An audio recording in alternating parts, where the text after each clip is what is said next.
જય માતાજી બધા મિત્રોને તો સ્વાગત છે આપણા નવા બ્લોગમાં। તો ખરેખર આપણા 2 દિવસથી બ્લોગ નહોતા હતા, એ બધું તમને આગળ જણાવીશ કે કેમ બ્લોગ આવતા નહોતા। તો અત્યારે તો આપણે જવાનું બાઇક સર્વિસ કરવા દેત્રોજ,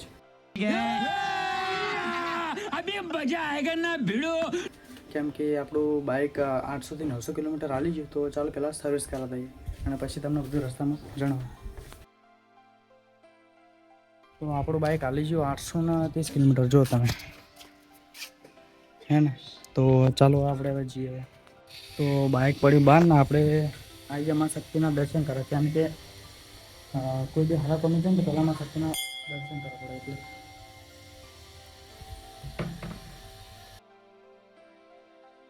તો દેત્રોજ હજી 15-16 કિલોમીટર શું થાય, તો આપણે અડધો કલાક શું થાય ત્યાં જતા। અને બ્લોગ એટલા માટે 2 દિવસથી નહોતા આવતા કેમ કે બિયારણ ને એવું બધું લાવવાનું હતું ખેતરમાં, થોડું ઘણું કામ હતું તો બ્લોગ નહોતા આવતા, પણ હવે આપણો બ્લોગ કન્ટિન્યુ આવશે। चल झूठा।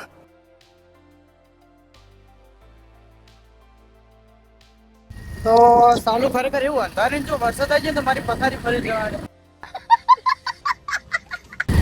જેમ કે હાલ નહીં ભાઈ ના આવ્યો અને મોઢો પડે અલગ ને બધું કલર છે અલગ, ફોન ને વોલેટ ને બધું। તો ફાઇનલી ગમન ભરા પહોંચી જાય આપણે ને, હવે થોડુંક જ દૂર હોય। હવે ઠંડા માહોલમાં બીજું કઈ મજા આવે ના, પણ ખરેખર ભેંસો ચરવાની જોરદાર મજા આવે, કેમ કે પોતાનો અનુભવ બહુ ટાઈમ પહેલાનો।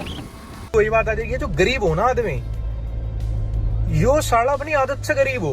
બીજી વસ્તુ એ ના કે જો ગાવા માહોલ હોય ને ઠંડો, તો જે ફરવા નીકળી જવાનું ભાઈ બંધો આવે, કેમ કે પૈસા તો આખી જિંદગી આપણે ભેળા કરશું કોઈ નહીં રે, એટલે જો ગમે જે ફરવા નીકળે બસ સમય હે ને એકદમ જતો રહે ને તો પછી નહીં આવવાનો। बात तो सही है। તો ફાઇનલી આવી ગયા આપણે દેત્રોજ। તો ફાઇનલી બાઇક શોરૂમે લાવી દીધું, તો અહીંયા સર્વિસ થઈ જાય તો પછી આપણે નીકળીએ।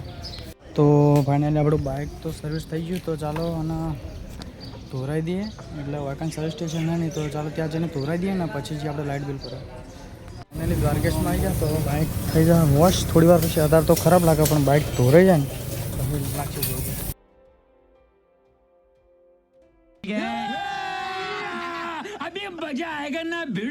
તો ફાઇનલી બાઇક તો સર્વિસ થઈ ગયું, તો ચાલો આપણે લાઇટ બિલ ભરતા આવીએ।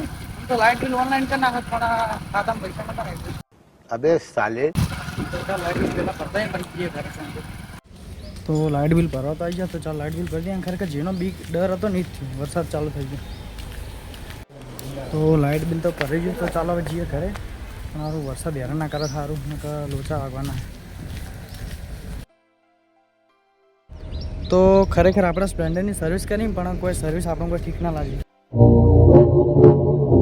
ખરેખર જેન્યુઇન રિપ્લાય આલું મારો, કેમ કે સર્વિસમાં કેવું હોય કે સારું ઓઇલ બદલાવી તો બરાબર હે, પણ અમુક અંદર જે ઘણી બધી વસ્તુ કે આપણે અડધો કલાક તો મિનિમમ લાગે સારું બાઇક સર્વિસ કરવા, પણ આ તો ખાલી 10 મિનિટે નથી, પણ આ તો કે શોરૂમ તરફથી એક સર્વિસ ફ્રી હતી એટલે વળી આપણે આવ્યા ને। બાકી હું તો કહું તો મારા પર્સનલ ઓપિનિયનથી એમ જ કહું કે તમને જો સર્વિસ બાઇક કરાવતી ને તો ખરેખર રિકણ જ કરાવાય, બાકી આવા ફ્રી સર્વિસ હતી એટલે ચાલે ને, બાકી તો હું તો કહું તો ના દેવાય। તો ચાલો આપણે લાઇટ બિલે ભરાઈ ગયું, તો હવે આપણે જઈએ હવે ઘરે, હવે કેમ કે વરસાદનો માહોલ થયો ને એટલે, તો ચાલો નીકળીએ હવે।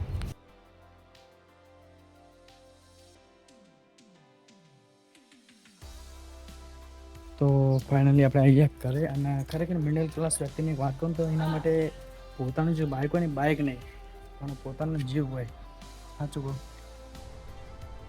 क्या बात कर रहे हैं? તો ફાઇનલી આપણે આવી ગયા ઘરે ને મને લાગી ભૂખ, તો આજનો બ્લોગ વધારે લાવો નહીં થતો, તો મળી હોય ના બ્લોગ। आज के लिए फिलहाल इतना ही।